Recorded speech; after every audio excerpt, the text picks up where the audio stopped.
Assalamualaikum warahmatullahi wabarakatuh. Bertemu kembali dengan saya Hijrah Purnama Putra dalam mata kuliah Pengantar Teknik Lingkungan.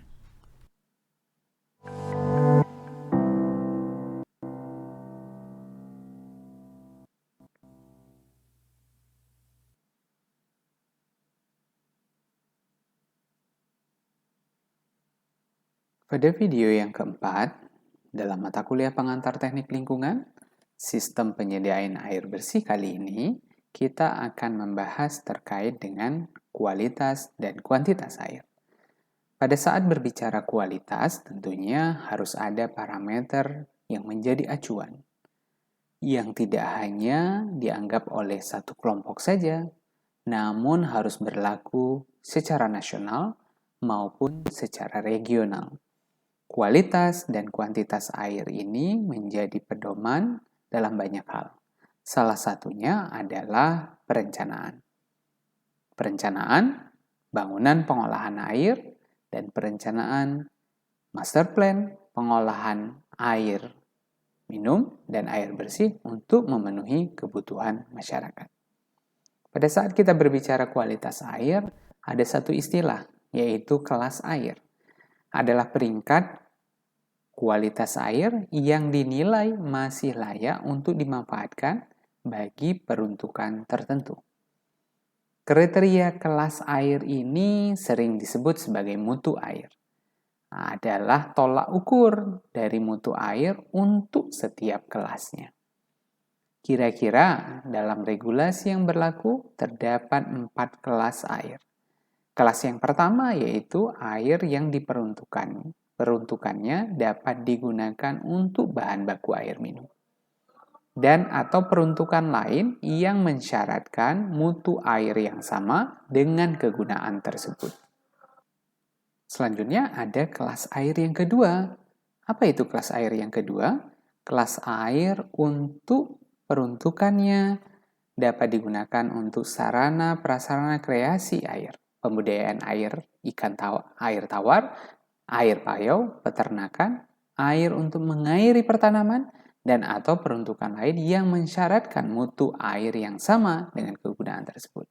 Berarti kelasnya lebih turun daripada peruntukan kelas pertama tadi. Kalau kelas pertama adalah bahan baku air minum, berarti memiliki kualitas yang lebih baik dibandingkan dengan kelas 2. Begitu juga dengan kelas 3, peruntukannya menjadi lebih rendah lagi, dan begitu juga untuk kelas 4. Misalnya kita lihat kelas 4, air yang peruntukannya dapat digunakan untuk mengairi pertanaman, dan atau peruntukan lain yang mensyaratkan mutu air yang sama dengan kegunaan tersebut. Untuk nyiram tanaman kan tidak butuh air yang kualitasnya sama sebagai sumber air baku. Jadi masih memiliki kualitas yang rendah, namun masih bisa dimanfaatkan. Regulasi yang terkait misalnya PP 82 tahun 2001 ya. Terkait dengan parameter, berbagai macam parameter yang ada. Parameter fisika, parameter kimia, kemudian parameter bakteriologis, mikrobiologi, dan parameter radioaktivitas terkait dengan kelas 4 air tersebut. Tentunya menjadi menarik jika teman-teman semuanya dapat memiliki regulasi-regulasi terkait dengan pengelolaan air. Nah, mudah-mudahan materi nanti dalam video yang kelima, teman-teman dapat mencari berbagai macam referensi lewat berbagai macam media terkait dengan regulasi air minum. Besarnya penggunaan air untuk masing-masing kelompok tentunya berbeda. Seperti yang sudah disinggung pada video sebelumnya, sangat dipengaruhi oleh aktivitas sosial, ekonomi, dan budaya. Berbagai macam penggunaannya sangat tergantung.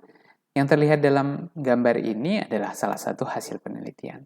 Angkanya bisa saja berbeda. Namun kebutuhan-kebutuhan tersebut dapat untuk kebutuhan utama, yaitu konsumsi, maupun kebutuhan pendukung, mandi, cuci, dan seterusnya. Ada yang menyatakan angkanya 80-200 dan ada yang rata-rata 120 liter, namun kembali ke perencanaannya masing-masing. Nah, mudah-mudahan kualitas dan kuantitas air ini dapat dipenuhi agar kesehatan masyarakat dapat terjaga dengan baik. Sebagai seorang perencana nantinya, kita harus mampu merencanakan sistem pengolahan air agar airnya sesuai dengan parameter yang dipersyaratkan. Tidak hanya kualitas, tetapi kuantitas juga diperlukan untuk menjaga bahwa ketersediaan dan ketercukupan bagi masyarakat.